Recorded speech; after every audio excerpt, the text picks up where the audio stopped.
ইমতিয়াজ আহমেদ, শুরুতেই চলে যাব আব্বাসের কাছে। নওগাঁয় আজ দেশের সর্বনিম্ন তাপমাত্রা হয়েছে এবং সেখানে শীতের অনুভূতি কেমন, বিস্তারিত জানাবেন।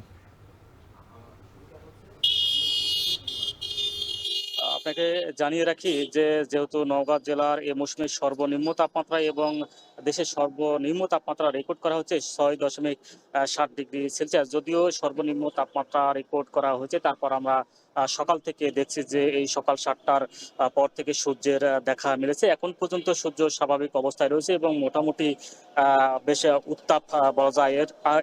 এই উত্তাপের কারণে জনজীবন এখন কিছুটা স্বাভাবিক অবস্থা বিরাজ করছে। তবে সকালের কথা যদি বলি যে এবং বিকেলের পর থেকে শুরু হয় হালকা কুয়াশা এবং মৃদু বাতাস শুরু হয় এবং পরদিন সকাল পর্যন্ত স্থায়ী হয়, অর্থাৎ 7টার আগ পর্যন্ত ঘন কুয়াশা থাকে, পথঘাট ঢাকা থাকে, যার কারণে বিভিন্ন যেসব যানবাহন রয়েছে সেসব চলাচলে অসুবিধা হয় এবং যারা দিনমজুর মানুষ রয়েছে তারা আসলে সকালে তারা ঘর থেকে বের হতে পারে না এবং যারা কাজের সন্ধানে বের হন তারা গায়ে মোটা কাপড় জড়িয়ে বের হতে হয় এবং সবসময় সাথে রাখতে হয়। আর গতকালের তাপমাত্রার কথা যদি বলি যে 11 ডিগ্রি তাপমাত্রা রেকর্ড করা হয়েছে এবং সকাল থেকে আবহাওয়া মেঘাচ্ছন্ন কুয়াশা ঢাকা ছিল, কিন্তু আজকের তাপমাত্রা একেবারে উল্টো, 6.7 হলেও আবহাওয়া মোটামুটি ভালো রয়েছে। আরেকটি বিষয় জানিয়ে রাখি যে জেলা প্রশাসনের কার্যালয় থেকে জেলার 11টি উপজেলায় 44,55,000 টাকার মতো কম্বলের বরাদ্দ পাওয়া গেছে এবং ইতিমধ্যে সেগুলো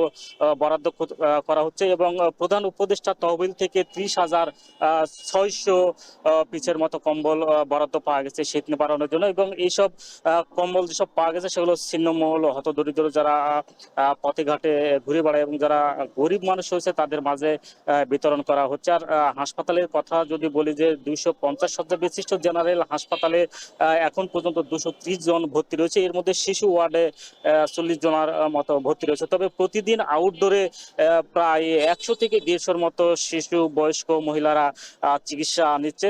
তো সব দিক দিয়ে বলা যায় যে যেহেতু আবহাওয়া সকাল থেকে সূর্য উঠেছে, উত্তাপ ছড়াচ্ছে, যার কারণে তেমন কোনো সমস্যা বোঝা যাচ্ছে না এবং জনমনে বেশ স্বস্তি ফিরেছে। তবে যারা রিক্সা চালক, দিনমজুর রয়েছে তারা আসলে সকালে কাজে মানে রিক্সা নিয়ে রাস্তায় নামতে পারছে না, একটু বেলা হলে নামছে এবং তাদের এই বেলা হয়ে নামার কারণে তাদের আয় রোজগার কমে যাচ্ছে। তো এই ছিল আমার কাছে শীতের সর্বশেষ তথ্য। ময়মনসিংহ থেকে আমাদের সঙ্গে যুক্ত রয়েছেন ইমতিয়াজ। ইমতিয়াজ, জানাবেন কৃষিতে শীতের প্রভাব কেমন এবং কি বলছেন চাষিরা?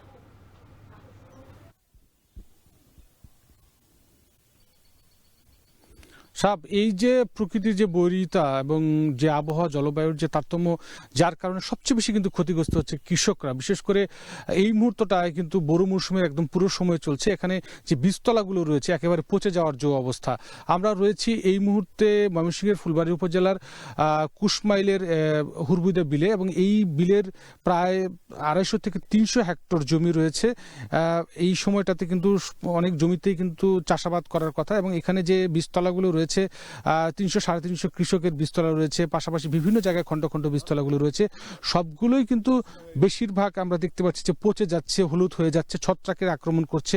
এবং যেটা বলছিল যে ডিসেম্বরের 18 তারিখ, 27 এবং 31 তারিখ 3 দিন কিন্তু মোটামুটি বীজতলাগুলো রোদ পেয়েছিল, পরবর্তীতে কিন্তু আর রোদ পায়নি এবং কৃষক থেকে শুরু করে সবাই কিন্তু একটা শঙ্কার মধ্যে রয়েছে। এবং কৃষি বিভাগ যেটা বলছেন, যদি আরো 4-5 দিন এরকম ঠান্ডা থাকে বা এরকম রোদবিহীন থাকে তাহলে কিন্তু সবগুলো বীজতলায় পচে যাবে এবং যার ফলে কিন্তু দেশের খাদ্য নিরাপত্তার একটা হুমকি যেমন থাকতে পারে, এই জেলায় যে ধানের যে বোরো আবাদের যে লক্ষ্যমাত্রা সেটিও কিন্তু একটা বড় ধরনের প্রভাব পড়ার কিন্তু একটা শঙ্কা রয়েছে। এবং কৃষি বিভাগ যেটা আমাদেরকে জানিয়েছেন যে মূলত এবছর 13,130 হেক্টর বীজতলা রয়েছে উপসি এবং হাইব্রিড মিডিয়া এবং সেই সাথে বোরো আবাদের লক্ষ্যমাত্রা কিন্তু জেলা কৃষি বিভাগ ধরেছে 2,63,750 হেক্টর জমিতে। কিন্তু এই লক্ষ্যমাত্রা পূরণ কিভাবে হবে সেটি নিয়ে কিন্তু বড় ধরনের সংশয় রয়েছে এবং কৃষি বিভাগ যেটা বলছেন যে তারা শুধুমাত্র পরামর্শ দিতে পারছে, কিন্তু মাঠ পর্যায়ে এসে আমরা কিন্তু খুব একটা কৃষি বিভাগে যারা রয়েছেন তাদের কিন্তু খুব একটা খুঁজে পাচ্ছি না এবং কৃষকরা এটা নিয়েও চিন্তায় রয়েছে। এবং কৃষি বিভাগ যেটা বলছেন যে সন্ধ্যার দিকে মূলত তারা